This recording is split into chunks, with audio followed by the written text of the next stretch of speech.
ಚೈನಾದಲ್ಲಿ ಇವತ್ತು ನಾನು ಒಂದು ಚೈನೀಸ್ ಲೋಕಲ್ ರೆಸ್ಟೋರೆಂಟ್ಗೆ ಬಂದಿದ್ದೀನಿ. ಯೂಶುವಲ್ ಆಗಿ ನಮ್ಮ ಕಡೆ ಎಲ್ಲ ಚೈನೀಸ್ ಫುಡ್ ಅಂತಂದರೆ ಏನು ಗೋಬಿ ಮಂಚೂರಿ ನೂಡಲ್ಸ್ ಆ ಥರ ತಿಂತೀವಿ. ಬಟ್ ಇದು ಆ್ಯಕ್ಚುಯಲ್ ಚೈನೀಸ್ ಫುಡ್. ಯೂಶುವಲ್ ಆಗಿ ಎಲ್ಲ ಚೈನೀಸ್ ಲೋಕಲ್ ರೆಸ್ಟೋರೆಂಟ್ಗಳಲ್ಲಿ ಈ ಥರ ಒಂದು ಹಾಟ್ ಡ್ರಿಂಕ್ ಸೆಕ್ಷನ್ ಇದ್ದೇ ಇರುತ್ತೆ.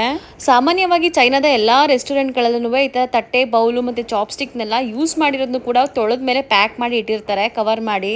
ಮತ್ತು ಪ್ರತಿಯೊಂದು ಟೇಬಲ್ ಹತ್ರ ಒಂದು ಡಸ್ಟ್ಬಿನ್ನ ಅಳವಡಿಸಿರ್ತಾರೆ. ಯಾಕೆಂದರೆ ಇವರು ತುಂಬ ಟಿಶ್ಯೂ ಪೇಪರ್ನ ಯೂಸ್ ಮಾಡ್ತಾರೆ ಕೈ ಒರೆಸ್ಕೊಳ್ಳೋದಕ್ಕೆಲ್ಲ. ಸೊ ಅದಕ್ಕೆ ಅನುಕೂಲ ಆಗಲಿ ಅಂತ ಬೌಲು ತಟ್ಟೆ ಸ್ಪೂನ್ ಎಲ್ಲಾನು ಕ್ಲೀನ್ ಮಾಡಿ ಪ್ಯಾಕ್ ಮಾಡಿ ಇಟ್ಟಿದ್ರು ಇಲ್ಲಿ ಬಿಸಿನೀರಲ್ಲಿ ಹಾಕಿ ಒಂದ್ಸತಿ ಕ್ಲೀನ್ ಮಾಡ್ಕೋತಾರೆ ಚೈನೀಸ್. ಸೊ ನಾವು ಕೂಡ ಅದನ್ನೇ ಫಾಲೋ ಮಾಡಿದ್ವಿ. ಫಸ್ಟ್ ನಾವು ಆರ್ಡರ್ ಮಾಡಿ ಚೈನೀಸ್ ಫುಡ್ ಮಾಲಾ ತೋಫು. ಸೊ ಇದು ಸೇಮ್ ಪನ್ನೀರ್ ತರಾನೇ, ಬಟ್ ಪನ್ನೀರ್ ಬಂದು ನಾವು ಹಾಲಲ್ಲಿ ಮಾಡಿರ್ತೀವಿ, ಇದನ್ನ ಸೋಯಾ ಮಿಲ್ಕ್ ಬರುತ್ತಲ್ಲ ಅದ್ರಲ್ಲಿ ಮಾಡಿರ್ತಾರೆ. ಚಿಲ್ಲಿ ಆಯಿಲ್ ಎಲ್ಲ ಹಾಕಿ ಸ್ಟಿರ್ ಫ್ರೈ ಮಾಡಿ ಕೊಟ್ಟಿರ್ತಾರೆ, ತುಂಬಾನೇ ಚೆನ್ನಾಗಿರುತ್ತೆ. ಬಟ್ ಪನ್ನೀರ್ಗಿಂತಲೂ ತುಂಬಾನೇ ಸಾಫ್ಟ್ ಇರುತ್ತೆ ಇದು.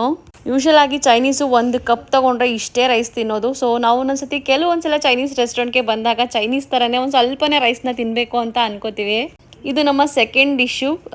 ಕ್ವಾಸ ಅಂತ ಹೇಳ್ತಾರೆ, ಅಂದರೆ ಇದು ಹೂಕೋಸು, ಅಂದರೆ ಗೋಬಿ ಮಾಡ್ತೀವಲ್ಲ, ಸೊ ಹೂಕೋಸಲ್ಲಿ ಚೆನ್ನಾಗಿ ಮೆಣಸಿನಕಾಯಿ ಈರುಳ್ಳಿ ಎಲ್ಲ ಹಾಕ್ಬಿಟ್ಟು ಫ್ರೈ ಮಾಡಿ ಕೊಡ್ತಾರೆ. ತುಂಬಾ ಚೆನ್ನಾಗಿರುತ್ತೆ ಇದು ಕೂಡ. ಇದು ನಾವು ಆರ್ಡರ್ ಮಾಡಿದಂಥ ಒಂದು 3ನೇ ಚೈನೀಸ್ ಫುಡ್ಡು. ಯೂಶುವಲ್ ಆಗಿ ಚೈನೀಸ್ ರೆಸ್ಟೋರೆಂಟಲ್ಲಿ ನೋಡಿ ಈ ಥರ ಒಂದು ಕ್ಯಾಂಡಲ್ ಥರ ಏನೋ ಇಟ್ಟಿರ್ತಾರೆ. ಸೊ ಅದನ್ನು ಹಚ್ಬಿಟ್ಟು ನಾವು ಏನು ಆರ್ಡರ್ ಮಾಡ್ತೀವೋ ಆ ಫುಡ್ನ ಅದ್ರ ಮೇಲೆ ಇಡ್ತಾರೆ, ಅಂದರೆ ಲಾಸ್ಟ್ ಬೈಟ್ವರೆಗೂ ಬಿಸಿಯಾಗಿರಲಿ ಅಂತ. ನಾನು ಪೊಟೆಟೊ ಸ್ಟಿರ್ ಫ್ರೈನ ಆರ್ಡರ್ ಮಾಡಿದ್ದು, ಬಟ್ ಇಲ್ಲಿ ಚಿಪ್ಸ್ ಥರ ಮಾಡಿ ಕೊಟ್ಟಿದ್ದಾರೆ. ಯಾಕೆಂದರೆ ಸಾಸಲ್ಲಿ ಯಾವುದೋ ಮೀಟ್ ಇದೆಯಂತೆ, ಸೊ ಅದಕ್ಕೋಸ್ಕರ ನಾವು ವೆಜ್ ಆಗಿರೋದ್ರಿಂದ ಅವರು ನಮ್ಗೆ ಅದನ್ನ ಚಿಪ್ಸ್ ಥರ ಮಾಡಿಕೊಟ್ಟಿದ್ದಾರೆ.